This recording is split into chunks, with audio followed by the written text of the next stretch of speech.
Sa nakaraang recap ay ipinasok ng Master ng Bai Yujing ang Chi-Lock sa kanya nitong katawan na naging resulta upang lumabas sa katawan nito ang napakalakas na spiritual fluctuations na lubos namang ikinabahala ni Ji Qianfan dahil sa biglang pagtaas ng spiritual power ng Master ng Bai Yujing. Kasabay nito sinabi ni Shen Han kay Ji Qianfan na patayin ang kanyang anak at sirain ang kanyang sekta kaya dapat na mamatay si Ji Qianfan.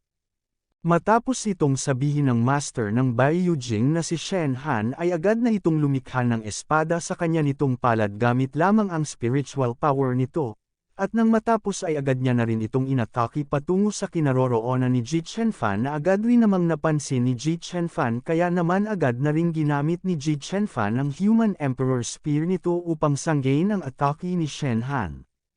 Subalit dahil sa lakas ng spiritual strength ng Master ng Bai Yujing ay hindi ito nagawa pang mapigilan ni Ji Qianfan na naging dahilan upang tumilapon si Ji Qianfan papalayo sa Master ng Bai Yujing, subalit wala namang sinayang na oras ang Master ng Bai Yujing na si Shen Han kaya agad uli nitong sinugod si Ji Qianfan, at nang mabigyan ng sapat na distansya ay agad uli nitong ginamit ang nilikha nitong spiritual sword upang pangatake kay Ji Qianfan na agad uli rin namang naharang ni Ji Qianfan gamit ang Human Emperor Spear nito.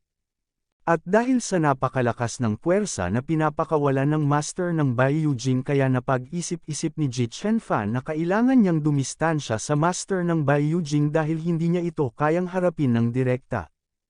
Kaya agad na ring nagpalabas si Ji Qianfan ng kanyang spiritual power sa kanya rin itong buong katawan upang bigyan ng distansya ang kanyang sarili sa Master ng Bai Yujing, at agad ring ginamit ni Ji Qianfan ang hawak nitong Human Emperor Spear upang tuluyang ilayo sa kanya ang Master ng Bai Yujing, subalit agad namang pinigilan ni Shen Han ang pagtalsak nito at mas lalo pa itong nagalit dahil sa ginawa ni Ji Qianfan sa kanya.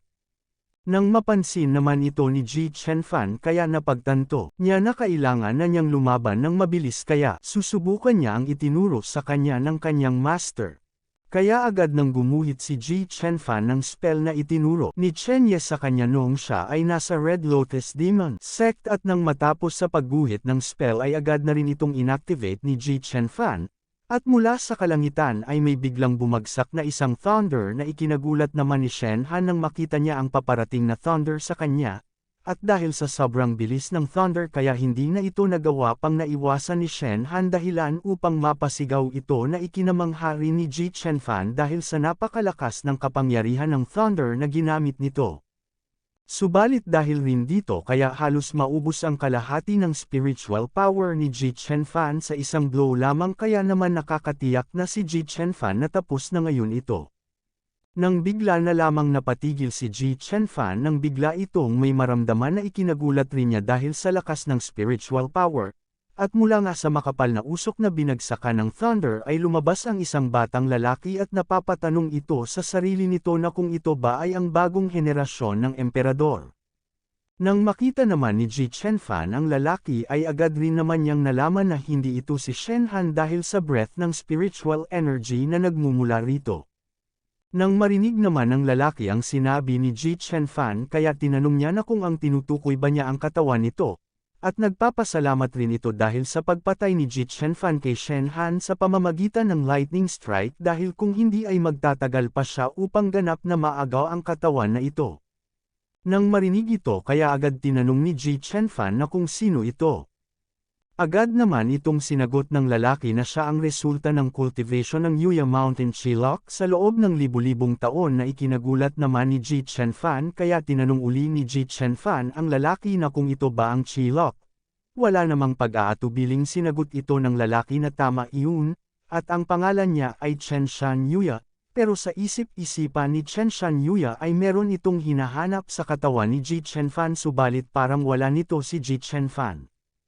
Nang marinig naman ni Ji Qianfan ang sinabi ng lalaki kaya nahihiya niyang sinabi na nandito siya para kunin ang Chi-Lock ng Bai Yujing at kung ito mismo ang Chi-Lock. Habang hindi pa natatapos si Ji Qianfan sa pagsasalita nito ay bigla na lamang naglakihan ang mga mata nito sa sobrang gulat nang makita niya na lumikha na si Chen Shan Yuya ng maraming mga espada na parang wala itong pakialam sa sasabihin ni Ji Qianfan. Ilang saglit pa ay inatake na nga nito ang mga nilikha nitong mga espada patungo kay Ji Qianfan na agad rin namang naiiwasan ni Ji Qianfan subalit dahil sa sobrang dami nito kaya muntik nang tumama kay Ji Qianfan ang isang nilikhang espada. Subalit hindi lamang dun tumigil si Qianshan Yuya at umatake uli ito na agad rin namang naiwasan ni Ji Qianfan na ikinainis rin niya dahil hindi niya makita ang realm ng Qilok na ito. Pakiramdam niya rin ay hindi niya ito matatalo, subalit kung Qilok ito ay marahil. Habang hindi pa natatapos si Ji Qianfan sa iniisip nito ay alam naman ni Qianshan Yuya ang iniisip ni Ji Qianfan kaya napatawa ito, dahil gusto ni Ji Qianfan na sanggaban ang Qilok na kahit wala ang artifact na iyon. Dagdag pa niya na hanggat mapatay nito si Ji Qianfan at pagkatapos ay lunukan ang Qilok sa kanyang katawan ng Human Emperor World ay magiging kanya.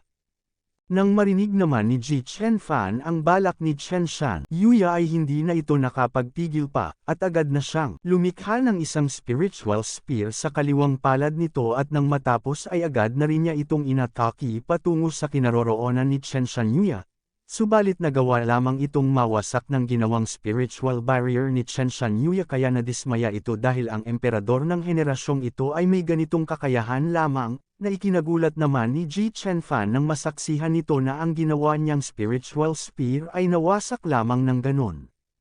Sinabi rin ni Qianshan Yuya na mahilig din siyang pumatay ng mga tao na 1,000 milya ang layo, kaya agad nang binago ni Qianshan Yuya ang nilikha nitong spiritual barrier at ginawa niya itong mga matutulis na sandata, at agad niya itong inatake patungo sa kinaroroonan ni Ji Qianfan upang papuntahin na si Ji Qianfan sa impyerno. Nang makita naman ni Ji Qianfan ang paparating na mga atake ni Qianshan Yuya ay mabilis na itong dumistansya. Subalit parang nakalok naman kay Ji Qianfan ang pinakawalang mga atake ni Qianshan Yuya kaya hinahabol nito si Ji Qianfan. Subalit dahil sa bilis ng mga pinakawalang atake ni Qianshan Yuya kaya wala nang nagawa si Ji Qianfan kundi iwasan ang mga ito. Nang makita naman ni Qianshan Yuya ang kalagayan ni Ji Qianfan kaya agad na niyang ginamit ang kanya nitong daliri upang kontrolin ang lupa.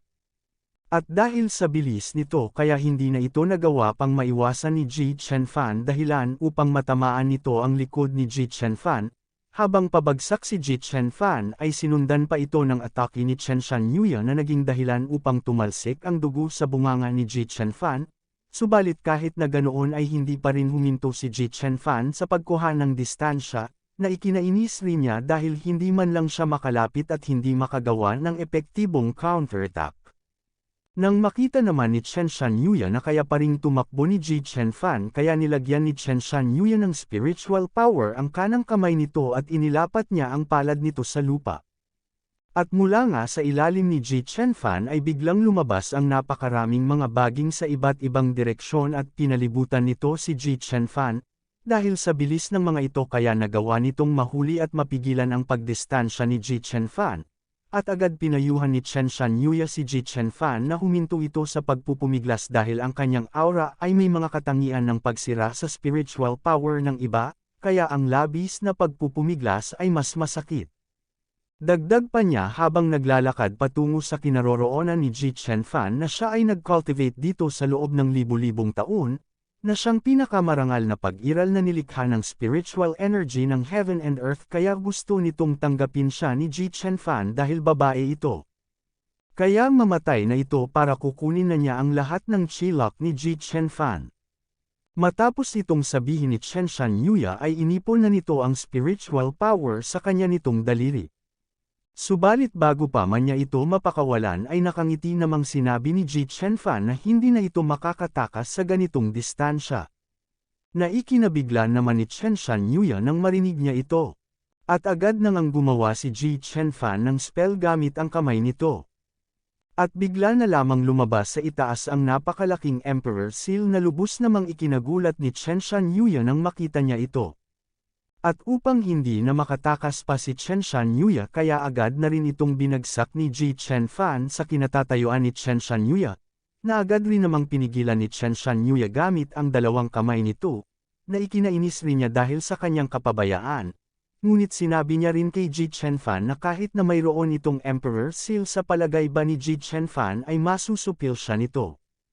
At agad na ring nagpakawala si Ji Chen-fan ng malakas na spiritual power sa kanyang buong katawan upang alisin ang mga baging na nakapulupot sa kanya nitong katawan. At nang marinig niya ang sinabi ni Chen Shan-yuya kaya sinabi niya na kung gayon ay idadagdag pa niya ang Human Emperor Spear nito. At mabilis na nga ring ginamit ni Ji Chen-fan ang hawak nitong Human Emperor Spear upang pang-atake rin kay Chen Shan-yuya. Kaya nang makita ni Chen Shan-yuya ang paparating na atake ni Ji Chen-fan ay naglakihan ang mga mata nito sa sobrang takot dahil wala na siyang magagawa rito dahil gamit na niya ang kanyang dalawang kamay sa pagpigil sa malaking Emperor's Seal. Maya-maya pa ay bigla na lang lumusot ang Human Emperor Spear ni Ji Chen-fan sa katawan ni Chen Shan-yuya dahilan upang mapaubo ito. Subalit tumatanggi pa rin si Chen Shan-yuya na tanggapin ang katotohanan na ito dahil pagkatapos ng libu-libong taon ng cultivation, sa wakas ay na-cultivate na niya ang spiritual consciousness at nabuo ang isang anyo ng tao. Sa pamamagitan ni Ji Chen-fan, kaya hindi siya pumapayag sa kahihinatnan na ito. Ilang saglit pa ay tuluyan nang naging lilang usok si Chen Shan-yuya, ngunit kahit na naglaho na ito ay hindi pa rin siya pumapayag sa nangyari sa kanya at iyon ang huling salita ni Chen Shan-yuya. At agad na rin kinuha ni Ji Chen-fan ang Chi-Lock na iniwan ni Chen Shan-yuya kaya nagpapasalamat si Ji Chen-fan dahil pagkatapos ng lahat ng iyon ay hindi niya binigo ang kanyang master. Napangiti naman si Chen Ye nang masaksihan niya ang laban ni Ji Chen-fan dahil lumaki na naman ang babaeng ito. Matapos ang laban na iyon ay bumalik na sina Chen Ye at Ji Chen-fan sa Dao Palace at agad na ring inabsorb ni Ji Chen-fan ang Chi-Lock na nakuha nito sa Baiyujing. At nagawa ng maipon ni Ji Chen-fan ang 6 na Chi-Lock ng Human Emperor World at agad rin niyang ginamit ang mga ito upang mapabilis ang kanyang cultivation days. Samantala sa labas ng main hall sa kinaroroonan ni Chen Ye ay meron namang namung dilaw na enerhiya, na agad rin namang napansin ni Chen Ye. Kasabay nito tinanong ni Chen Ye na kung bakit siya naging ganito. At narito na nga ang na-upgrade na bersyon ng madaldal na si Xiaoxi na bumalik na sa kanyang master. At ang anyo na ito ay ang energy saving mode pagkatapos ng pag-upgrade ng bersyon at nadudoble nito ang battery life. Sa form na ito ay maaaring magkaroon ng mas mahabang oras si Xiaoxi para samahan ang kanyang master. At hindi lamang ang energy saving mode ngunit na-unlock din ni Xiaoxi ang store function at maaaring gamitin ng kanyang master ang mga puntos na nakuha sa pamamagitan ng pagkumpleto ng gawain upang makipagpalitan ng iba't ibang mga items sa mall. Sa sobrang daldal ni Xiaoxi ay hindi na nito namamalayan na hinahanda na ni Chen Ye ang daliri nito upang pitikin si Xiaoxi.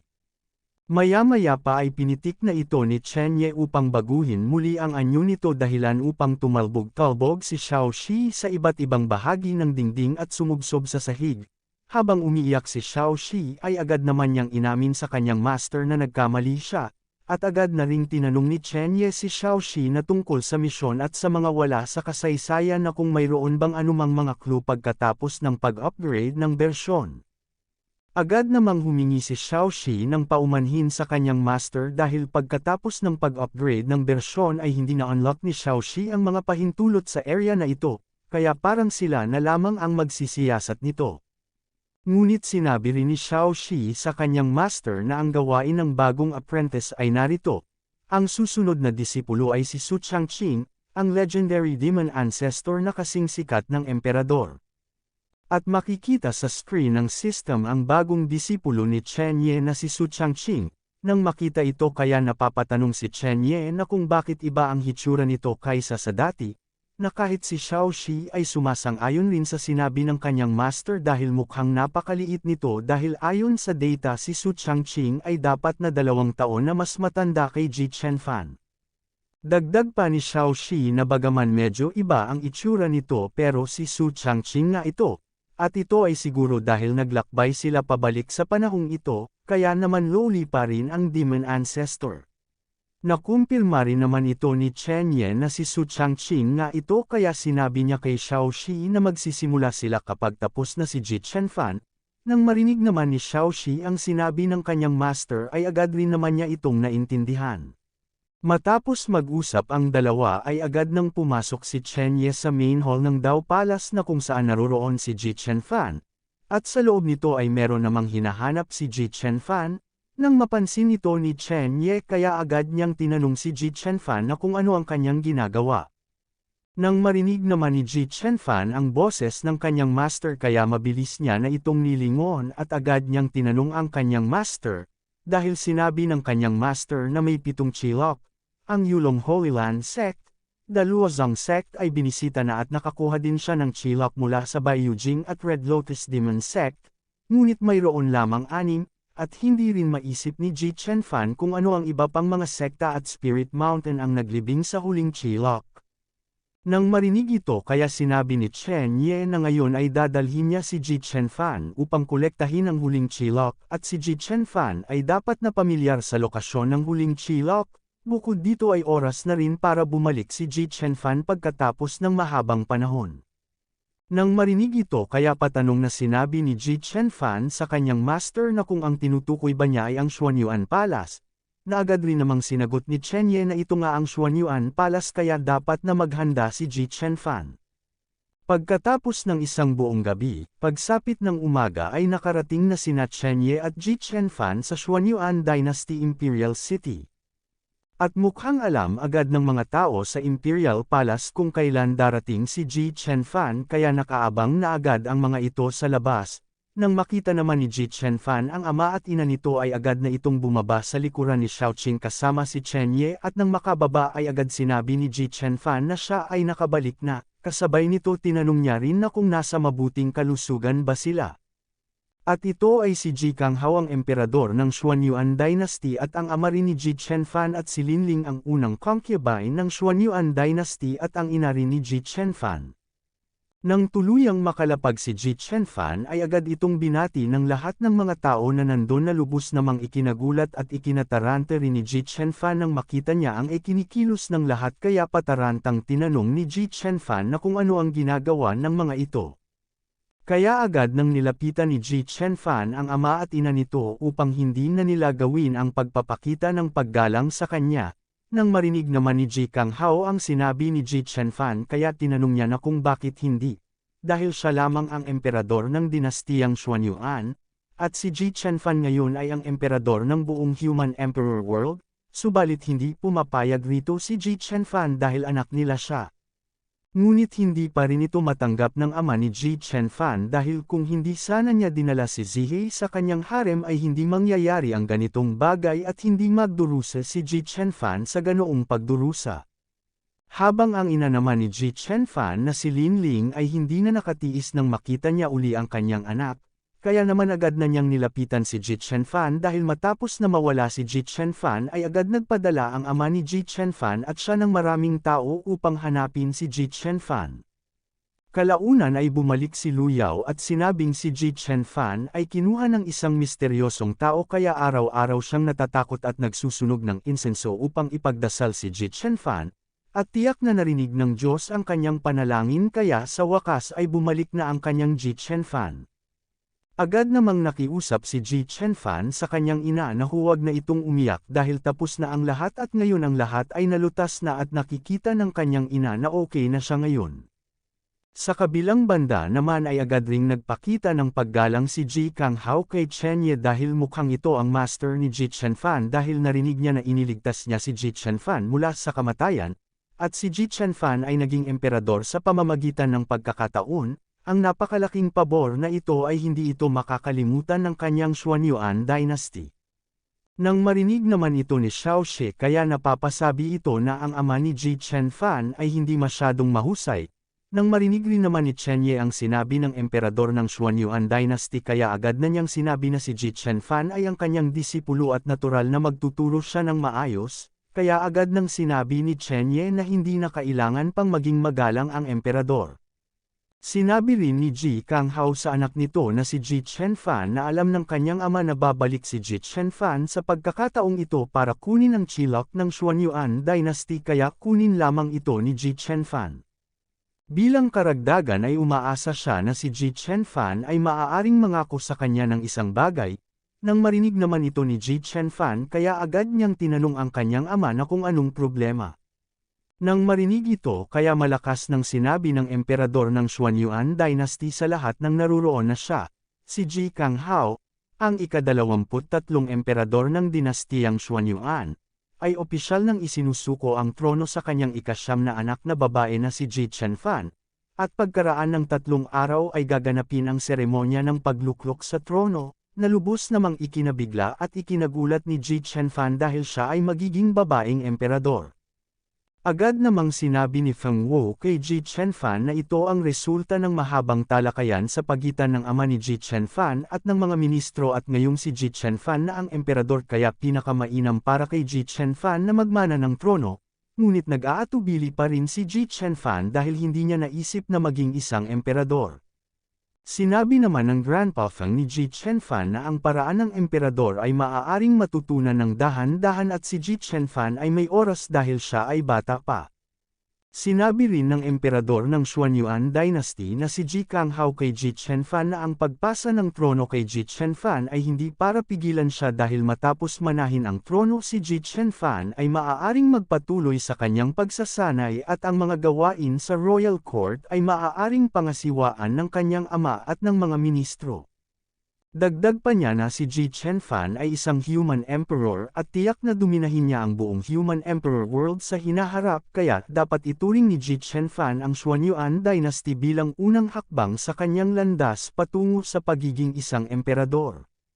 Nang marinig ito kaya agad nang nilingon ni Ji Qianfan ang kanyang master, ngunit habang hindi pa nag-uumpisa si Ji Qianfan sa sasabihin nito ay agad na itong nalaman ni Chenye kaya sinabi ni Chenye na si Ji Qianfan ay maaaring magpasya lamang sa ganitong uri ng bagay sa kanyang sarili. Nang marinig ito kaya natahimik bigla si Ji Qianfan, ngunit agad rin namang sinabi ni Ji Qianfan sa lahat ng naruroon na sa kasong ito ay maaari niyang ipamuhay ang kabaitan ng kanyang ama at ng lahat, kaya sinabi ni Ji Qianfan sa kanyang ama na ipinapangako niya sa kanyang ama. Nang marinig naman ng lahat ang pagsang-ayon ni Ji Qianfan na maging emperador kaya agad na silang nagsiyuko at nagsiluhod upang batiin ang emperador. Nang masaksihan naman ni Xiaoxi na si Ji Qianfan ay bumalik na sa kanyang pamilya at siya ang naging pagmamalaki ng dinastiya sa pamamagitan ng kanyang sariling pagsisikap. Kaya nakakasigurado si Xiaoxi na si Ji Qianfan ay tiyak na napakasaya ngayon. Sa ganitong paraan ang gawain sa emperador ay natapos na rin, bagamat medyo may pag-aatubili pero oras na para pumunta sila sa susunod na mundo, kaya agad nang tinanong ni Xiaoxi ang kanyang master na kung handa na ba siyang magpaalam kay Ji Qianfan. Nang marinig ito ay hindi naman nakapagsalita si Chenye ng ilang segundo, ngunit sinagot naman ito kaagad ni Chenye na hahanap siya ng pagkakataong sabihin kay Ji Qianfan ang pag-alis nila. Pagkatapos ng mga bagay-bagay na iyon pagsapit ng gabi ay nag-iisang umiinom si Chenye ng cherry essence habang pinagmamasdan ang namumulaklak na mga cherry blossom na sinisikatan ng maliwanag na buwan, nang mapansin naman ito ni Xiaoxi kaya agad niyang tinanong ang kanyang master na kung nag-aatubili ba siya. Nang walang marinig na sagot si Xiaoxi kaya sinabi niya na kung ang kanyang master ay hindi alam kung paano sabihin ito, subalit hindi na itinuloy ni Xiaoxi ang gusto nitong sasabihin dahil hindi siya makakatulong dahil kung tutuusin ang kanyang master lamang ang nakakaintindi sa kanyang pag-iral. Ngunit sinagot naman ni Chenye ang katanungan ni Xiaoxi na hindi siya nag-aatubili dahil mula sa sandaling tinanggap niya si Ji Qianfan bilang isang disipulo ay nakatadhana na magkaroon ng araw na ganito, kaya lang ay hindi niya gusto ang ganitong uri ng bagay. Nang marinig ito kaya natatawang tinanong ni Xiaoxi na kung ito ba ang dahilan kung bakit hindi nakahanap ng Daoist companion o kasintahan ang kanyang master dahil kung tutuusin ang kanyang master ay nabuhay na ng masyadong mahaba. Nang marinig ito kaya agad kinurot ni Chenye ang pisngi ni Xiaoxi sa sobrang inis dahil marami itong sinasabi pagkatapos mag-upgrade. Habang hila-hila ang pisngi ni Xiaoxi ay agad naman niyang inamin sa kanyang master na nagkamali siya at hindi niya sinasabing matanda na ang kanyang master. Sinabi rin ni Xiaoxi na kung talagang sasabihin ng kanyang master kay Ji Qianfan ang tungkol sa pag-alis ay malulungkot ito, dahil mula sa pagligtas kay Ji Qianfan, muling paghubog ng mga Meridian at pagpapalaganap ng kapangyarihan hanggang sa pagiging human emperor, sa daan sinong makapagsasabi na wala man lang namuong feelings pagkatapos ng lahat ng iyon. Sinabi naman ni Chen Ye na kasama man siya o wala si Ji Chenfan pa rin ang magiging Human Emperor dahil ang ginawa niya lamang ay pinabilis ang proseso. Dagdag pa niya na sa panahong ito ay maraming elemento ang hindi lumabas sa nakaraang kasaysayan, kaya marahil ito ang dahilan kung bakit siya dinala ng sistema dito, dahil ngayon ay maraming mga bagay ang hindi malinaw, tulad ng mga traverser, artifact at Shylock, ngunit ito rin ay kawili-wili. Kaya anuman ang mangyayari sa mundo ng Demon Ancestor Su Changqing, inaabangan niya ito.